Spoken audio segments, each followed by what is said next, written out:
You know what's really funny is that is actually my view on humanity. My own personal view. It's kind of funny. And now we have a golden-haired Ryu.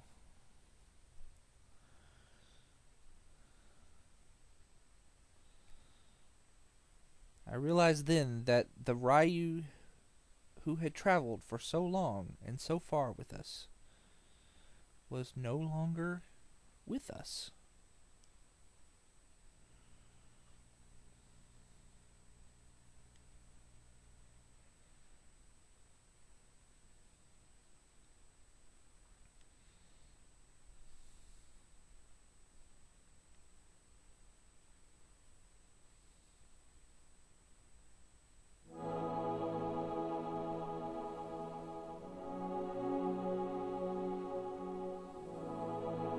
And for the first time in a Breath of Fire game ever, Ryu speaks! Well, no, that's not technically true. He has a line in, I think, Breath of Fire 1. He goes, "There is one thing." But, okay, yeah.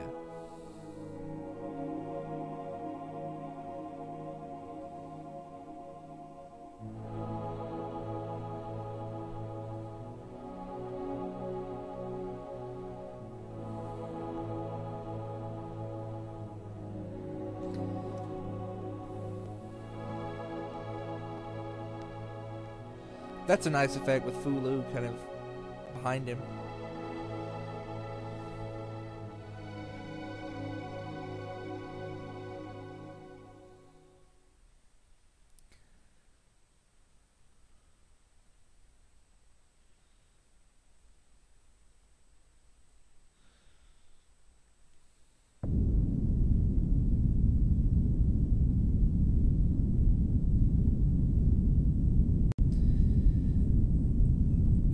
Now, and I know I've made mention of the fact that there is actually a manga for Breath of Fire 4 several times. While the ending for the actual game itself and then the manga are really not that different, this pretty much happens verbatim. I do like the last scene in the manga and think that it's very nice. It's very, very nice. And I'll tell you what it is here in a moment. And by the way, from this point on, I actually don't have control over the text speed. It's just going to go. I do believe I read somewhere that all of the dragons, they're not dying or anything. They're actually just turning into mortals.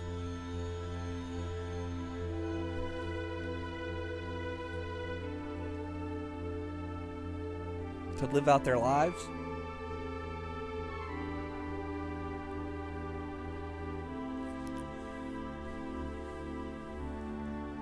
Now, you actually don't get to see Fulu again in the game. Oh, there it goes, right there.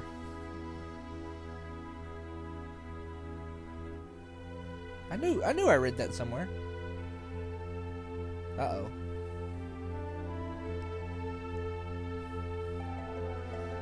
But,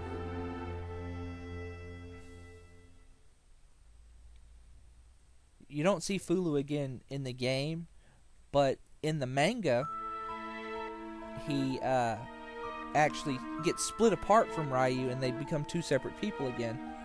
And they end up traveling the world together at the end of the manga. And I think that's nice. It's a very nice ending for Fulu. Ryu basically goes, "I'm going to show you what I find so wonderful about the world." And that's how the manga ends. And I always thought that was really nice. This right here is Yuna's fate. Yuna gets absolutely zero comeuppance. In the original script for Breath of Fire 4, General Run was going to appear here, basically behind Yuna, and call him a monster and strangle him to death. But they kind of cut that.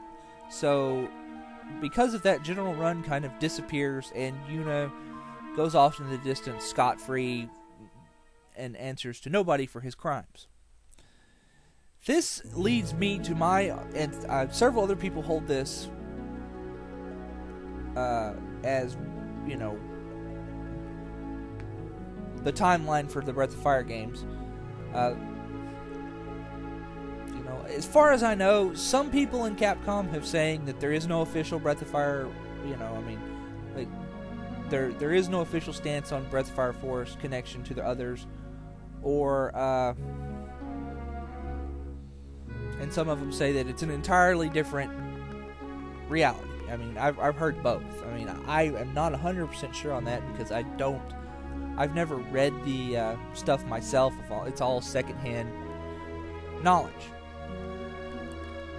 But my own personal view, and the way I saw it the first time I played this game, was that this takes place in the far past of Breath of Fire 1, 2, and 3. So, and Yuna is the man. He's responsible for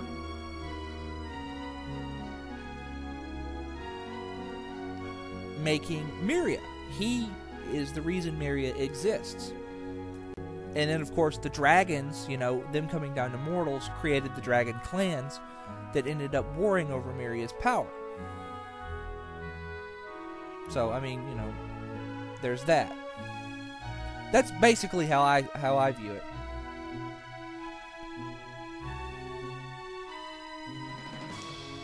The dragons from this game are direct ancestors of the dragon clans in the subsequent games, and then Yuna is the reason that Myria exists. It makes sense if you think about it, especially if you compare Myria's true form to the body horror that happened to Alina.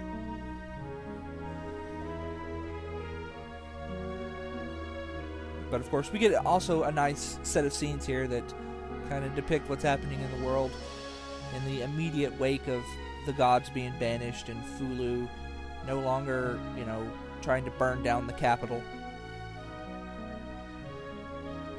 Everyone going their separate ways now that destiny has been met and fulfilled.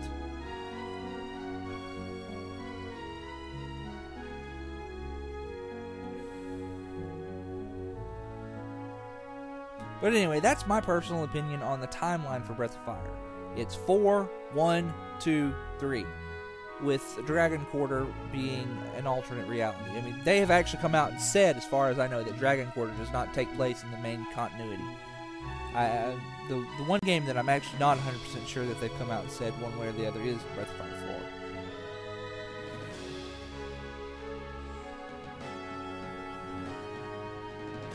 I mean, it does fit if it, is in the main timeline. At least in my mind, it fits just fine. Of course, if in a timeline, if you put anything a far enough distance in time, anything can fit. I mean, look at Mega Man. Sheesh.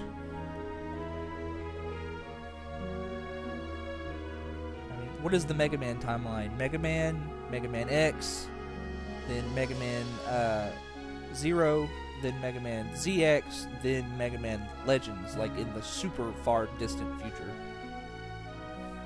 That's like, I think, the official Mega Man timeline, last time I looked at it.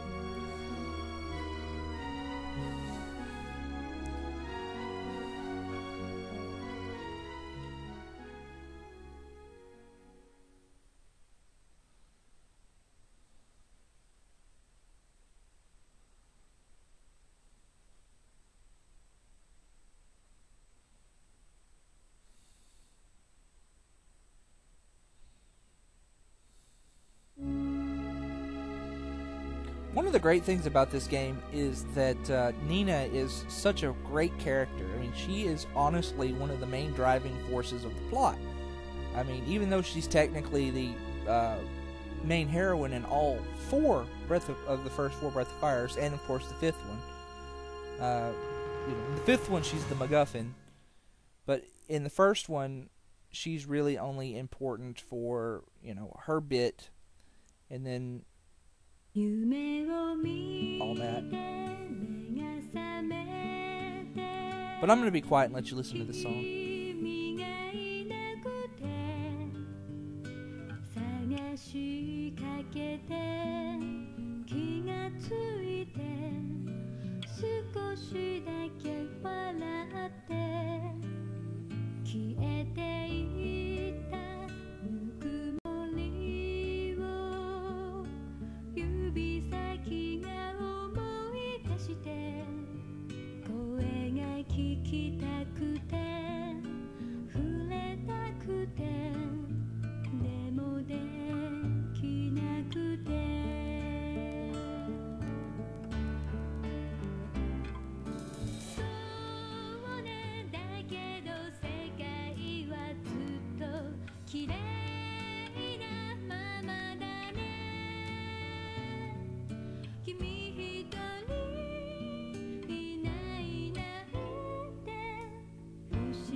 木の青空に伸びて風の歌運んで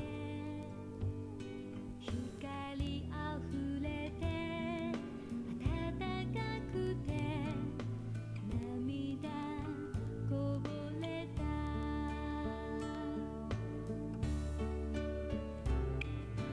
そうねだけど世界はずっと綺麗なままだね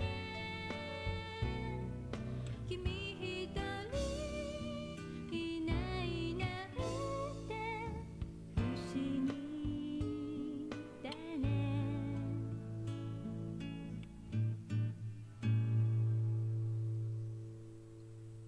夢を見て目が覚めて君はいないけれど二人生きてた世界に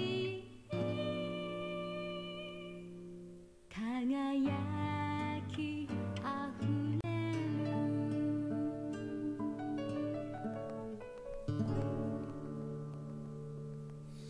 And that, folks, was Breath of Fire 4. I hope you enjoyed it as much as I played it. You know, despite any shit I gave the game over the course of the game, I really do like this game. It is a wonderful game, and yes.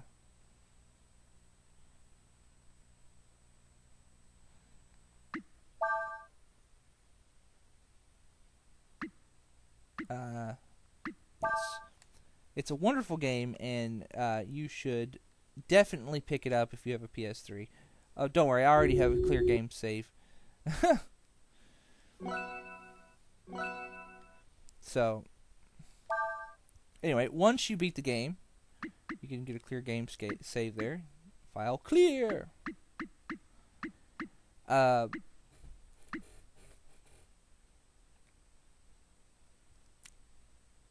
Like I said, any shit I gave the game, don't let that disparage you to the point where you don't want to play the game.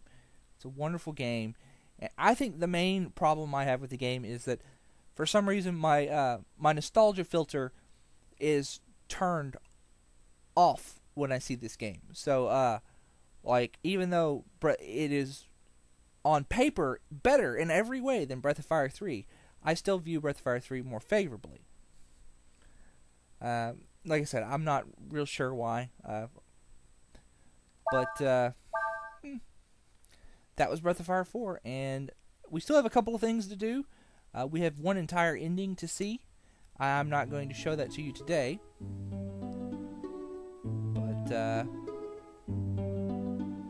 we have one entire ending to see, and I need to take you back to Mukto, and we need to fight the writer. Next time on Breath of Fire 4.